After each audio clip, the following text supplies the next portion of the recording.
The South China Sea has always been a boiling pot, but on one ordinary morning in 2025, a single radar contact nearly pushed two nuclear powers to the edge of war. What looked like just another routine patrol was about to turn into a confrontation that would reveal the terrifying reality of modern naval combat.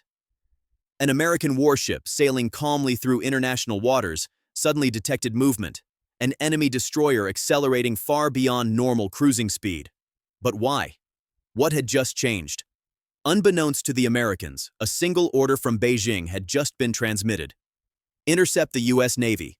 Make them blink first. What China did not realize was that they had just walked into a chess match they could never win. Because on the horizon, concealed within the calm waves of the Pacific, floated the most lethal naval force on the planet, the U.S. Navy's Carrier Strike Group. For 75 years, these strike groups have been guardians of the world's busiest sea lanes.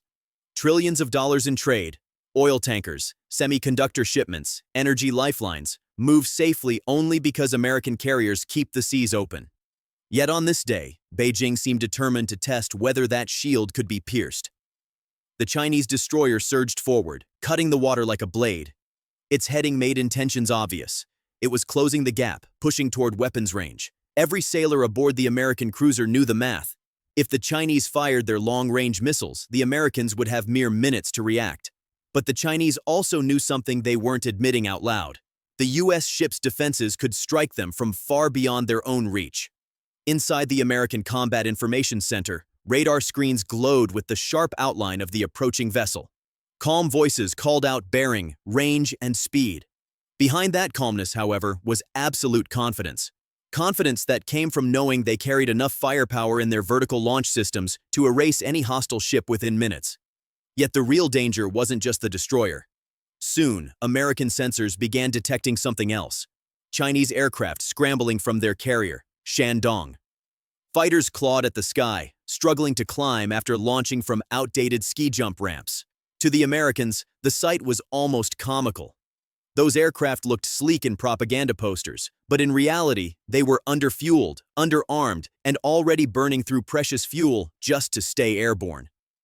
And then came another twist. Beneath the surface, sonar operators heard the telltale rumble of a diesel-electric submarine. Loud, clumsy, as if the ocean itself was laughing at the attempt. A vessel designed to be silent had revealed itself like a marching band underwater. At that moment, the Americans understood what was happening. China wasn't just shadowing. They were staging a full-spectrum intimidation campaign. A destroyer on the surface, a submarine creeping below, and fighters swarming above. It was a show of force, but it was also a gamble. Because the truth was unavoidable. These ships, subs, and jets weren't facing a rival. They were facing the best-trained, best-equipped Navy in the history of the world. High above, an American E-2D Hawkeye, with its massive radar dome scanning hundreds of miles in every direction, began painting a picture of the entire battlespace.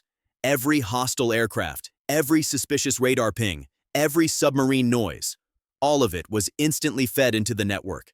Within seconds, every American ship and aircraft saw the exact same picture. For the Chinese, it was the opposite. Their jets had to rely on voice calls and eyeballs, struggling to coordinate like a flock of birds in a storm. They had stepped into a 21st century fight using 20th century tools. Then came the psychological strike. American electronic warfare aircraft powered up their jamming pods, flooding Chinese radars with false signals. On enemy screens, American jets multiplied into dozens of ghost contacts. Real aircraft disappeared and reappeared at will. To Chinese pilots, the sky had become a nightmare of phantoms. Meanwhile, American fighters spread into a formation called the Wall. High, medium, and low groups stacked like layers of steel. Any Chinese aircraft pushing forward would instantly enter multiple kill zones at once. There was no way around it, only through. And through meant suicide. Desperation soon replaced bravado. A Chinese fighter broke formation and dove aggressively at a U.S. jet in what should have been a threatening pass.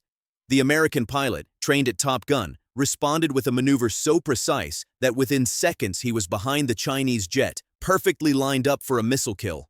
He didn't fire. He didn't need to. The message was clear. We could have ended you. We chose not to. But the most devastating message came from below. Unbeknownst to China, a silent American submarine had been shadowing them for days. And when the time came, it rose dramatically from the deep just miles from the Chinese carrier, close enough for every lookout to see with the naked eye. Cameras clicked, Chinese officers froze, and the realization sank in. Their entire anti-submarine net had failed.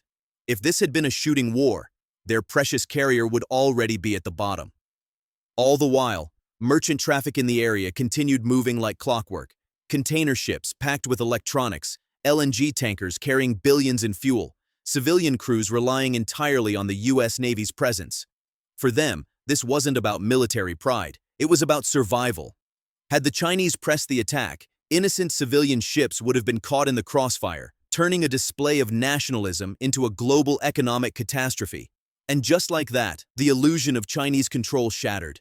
Their fighters, low on fuel, limped back to their carrier. Their submarine, exposed and embarrassed, slipped away. Their destroyer, once charging confidently, reduced speed and retreated into safer waters. By evening, Beijing claimed the operation had simply been an exercise, successfully completed. But the world knew better. What was supposed to be a bold demonstration of power had ended in humiliation. The message from the Americans was undeniable.